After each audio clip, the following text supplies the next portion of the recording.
Le monde,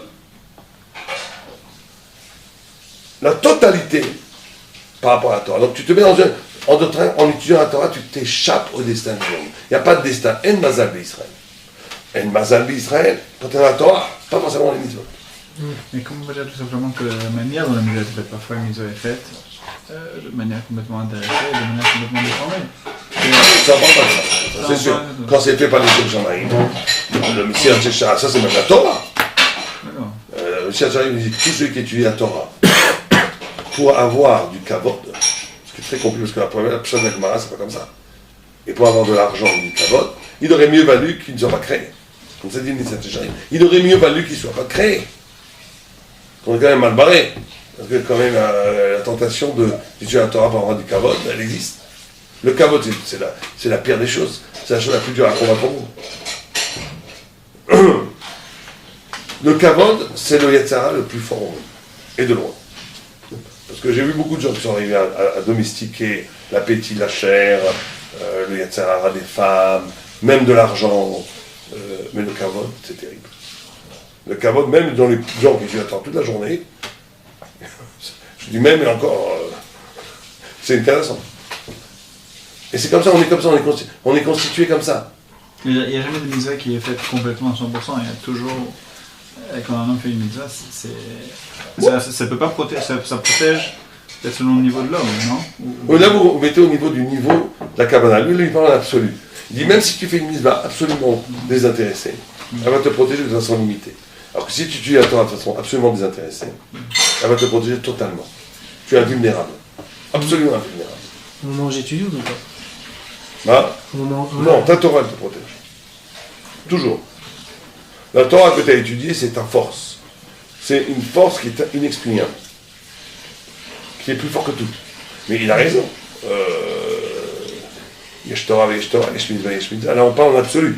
Alors, dès que tu as une Torah qui est un peu intéressée et tout, si elle est intéressée pour le cadre et tout, elle ne vaut pas grand-chose. Mais comme on avait dit quelqu'un, aujourd'hui les gens ne sont pas noirs ou blancs, ils sont gris. Tout le monde est mélangé. Jamais quelqu'un, c'est quand même rare quelqu'un qui fait que pour le kavod. C'est très rare. Et c'est très rare quelqu'un qui fait pas du tout pour le kavod. La plupart des gens, ils font pour la mitzvah, ils veulent écouter Dieu, ils essayent ce truc, mais quand même, quand ils sont contents, quand leurs copains du kavod n'est pas eux, ils sont pas contents. C'est comme ça. Moi, je ne veux pas dire ça en public, mais je rigole, ça peut nous arriver à nous. Il y avait quelqu'un qui enseignait quelque part, et son grand problème, c'est qu'il y avait un autre qui enseignait, et tous les barreaux allaient le voir à lui. Et ça leur rendait une vie impossible. Mais on rigole. Moi, je rigolais de ça, jusqu'à que je suis devenu, que j'ai enseigné moi-même, et j'ai vu que ça peut arriver. C'est-à-dire qu'il faut combattre ça. L'homme, il est comme ça, l'homme, il a un ego. L'homme, il a besoin d'être aimé, il a besoin d'être apprécié. Dès qu'on apprécie quelqu'un d'autre en face de lui, ça l'énerve. C'est affreux, mais c'est comme ça. Et ça demande un travail énorme sur soi. Le détachement de l'ego, pour arriver à un moment donné où tu es content. Comme il y avait un très joli son nom, Al-Tzadik En-Kabaou, qui avait un gmar pour aider les Bachourim et tout. Et il avait de l'argent, et donc c'était un pouvoir, puisque tout le monde venait le voir et tout. Et il a vu qu'un autre Pagitchio, pourtant qui était inférieur à lui, était inférieur dans l'hierarchie de la Yeshiva. Les Bachourim étaient plus mis de cachet avec toi. Il a dit, prends l'argent toi, parce que je crois que les Bachourim, ils sont plus avec toi. Ils auront plus de facilité à te demander qu'à moi. Donc je crois que ça, c'est une gadloute. C'est ça la gadloute. La gadloute, c'est quand tu es capable de faire quelque chose pour le bien, pas pour toi. Ça, c'est la très grande gadloute. Mais ça demande un travail énorme.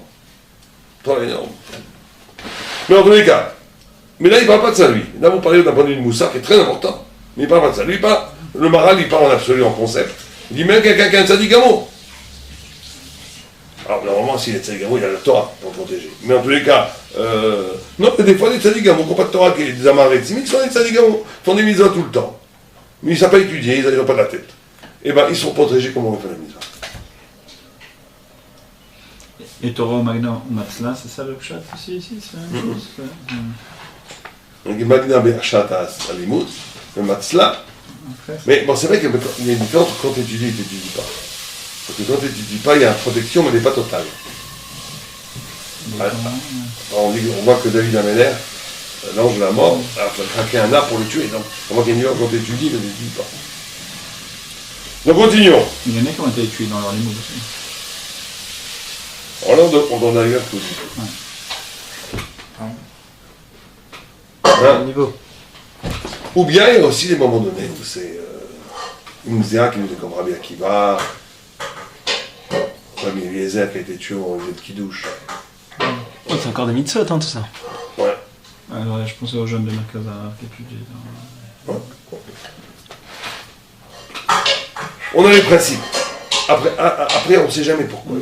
Il y a aussi des exceptions qui vont faire la règle. Hein. Il y a des fois, Hachem décide de dire, on ne sait pas pourquoi. On comprendra qu'à la fin des temps.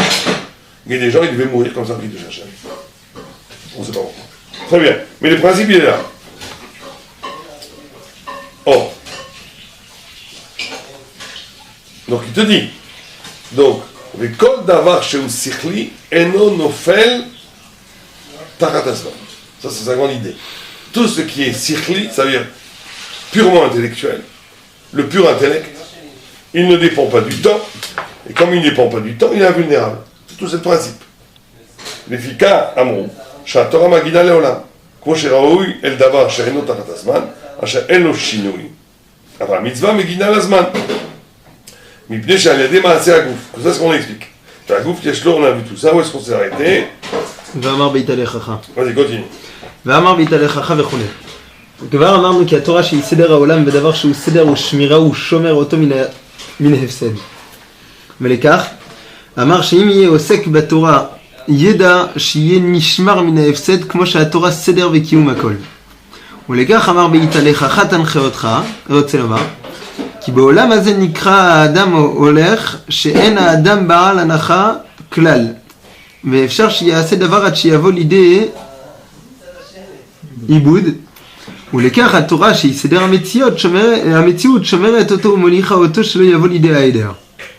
ולאחר מיתה, שהוא זמן הפסד, היא שומרת על האדם מן ההפסד ונותן לו המציאות. ולעולם הבא שיחזור האדם לחיים, היא נותנת לאדם החיים, שנאמר והקיצותה היא תשיחך, שהיא נותנת לאדם השיחה שהוא הדיבור. אבל המתים נקראים יורדי דומה, שאין בהם הדיבור, כל זה מפני שהתורה היא סדר המציאות, ולכך שומרת אותו מן ההפסד, ונותן לו המציאות וההוויה בכל אלו שלושה זמנים אשר אמרנו, ושומרת אותו מן ההפסד על ידי שדבק בתורה. Donc, là, il continue dans la même idée, hein, que d'abord il dit qu'un homme, comme essence de l'homme, ne peut pas s'arrêter. Un homme ne peut jamais s'arrêter. Un homme est toujours, quelqu'un qui s'est arrêté est un homme mort. Un homme, il doit toujours être en projet d'études, en projet de réalisation de ses midotes, et en projet d'aider à Israël. Un homme ne vit que quand il touche à au moins une de ces trois dimensions. Et bien sûr, les trois dimensions en même temps. Un homme doit toujours avoir un projet d'études, conquérir le savoir torah. S'il a renoncé au savoir, il a renoncé à sa dignité humaine, enfin de juif. Parce que le juif est un connaisseur de Dieu.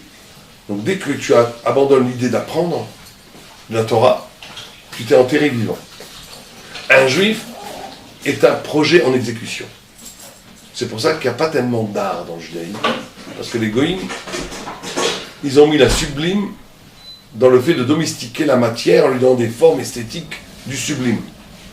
Le juif a pris comme matière du sublime lui-même. C'est quoi le chef-d'œuvre du judaïsme? C'est Rabbi Akiva. C'est quoi le chef-d'œuvre du judaïsme? C'est le Rav Shach. C'est quoi c'est les grands rabbinim. C'est ça le chef-d'œuvre. C'est de faire un homme parfait. Un homme total. Et alors que passer son temps à prendre des statues, en faire des choses magnifiques, bon, c'est sympathique, c'est beau. Faire des dessins, moi j'aime bien les dessins, c'est la musique, c'est très beau. C'est le chen, d'accord, mais c'est pas pour le juif ça. C'est pour ça que l'art n'existe pas dans la Torah. Il n'y a pas d'art dans la Torah. S'il y a de l'art, c'est pour le Beth Amikdash, tout ça, mais c'est pas une valeur en soi. Parce que l'art est cette projection du sublime, de l'absolu, de la beauté parfaite dans la matière. C'est vrai que quand le non-juif fait ça, ce qu'il cherche au-delà de sa production artistique, c'est Dieu. Nous avons une théorie que même le plus grand athée, s'il a une pulsion artistique, ce qu'il cherche, c'est Dieu, toujours. Pourquoi Dieu? Il cherche l'absolu. Il ne veut pas dire Dieu, parce que comme les chrétiens, ils ont rendu ça tellement pas sympathique, qu'il se dit, moi je ne suis pas religieux et tout, mais en réalité, il cherche Dieu. Il cherche l'absolu. L'artiste cherche Dieu. Tous les grands artistes, et les grands philosophes, et les grands penseurs, et les grands musiciens, ils cherchent Dieu, pas autre chose. Ils ont le Tselem qui en eux, ils cherchent Dieu à travers la projection de cette sublimité dans la matière. Mais comme ils n'ont pas la Torah, les pauvres, donc ils sont un peu perdus. Ils sont dans le...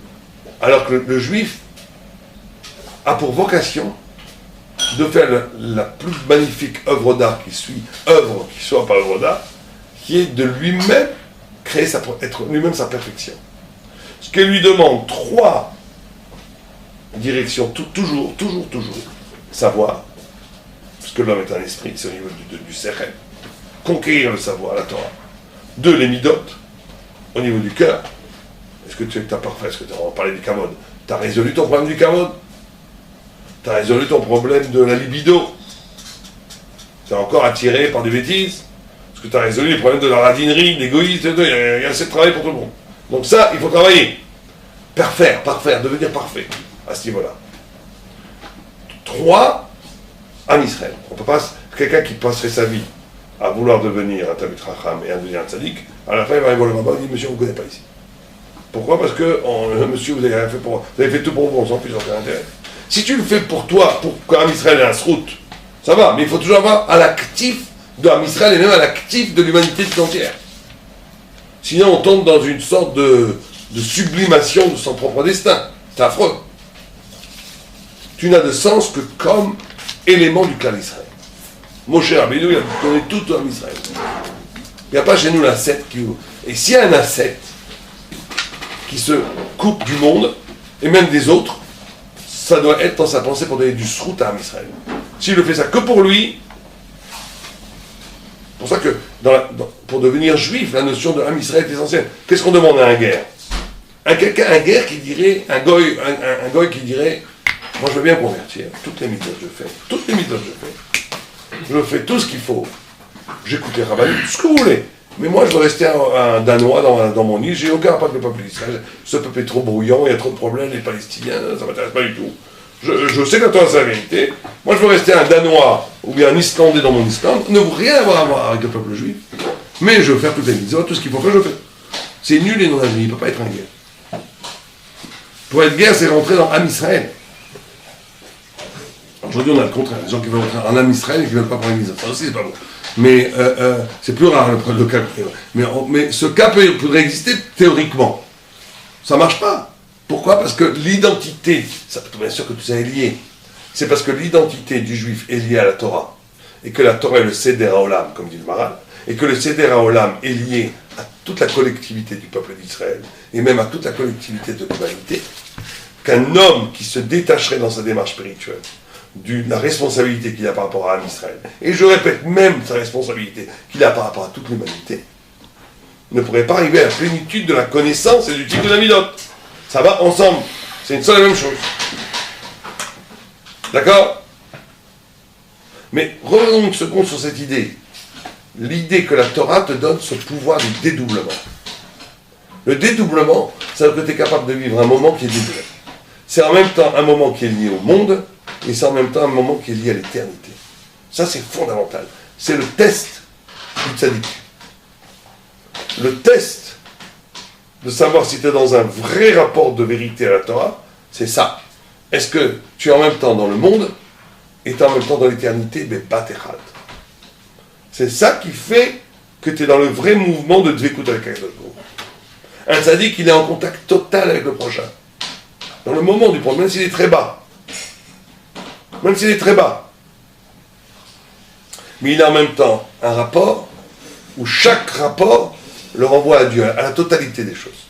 Quand tu peux faire l'union entre l'instant et l'éternité, entre l'unicité de chaque visage et la totalité du peuple d'Israël, entre l'unicité de chaque instant est le sens absolu de tous les instants. Tu es dans la clé de la révélation du tzaddik. C'est ça être tzaddik vraiment. Et tu vois tous les gdolim, du Rabbi de Lubavitch jusqu'à Rav Shach, en passant par les Breslav, en passant par ce que tu veux, tous les grands tzaddiks qui étaient comme ça, c'était des gens qui ont eu cet éternel souci de la Torah et du peuple juif. Parce que c'est ça la notion. La Torah, c'est l'éternité, c'est la totalité, c'est la vérité absolue.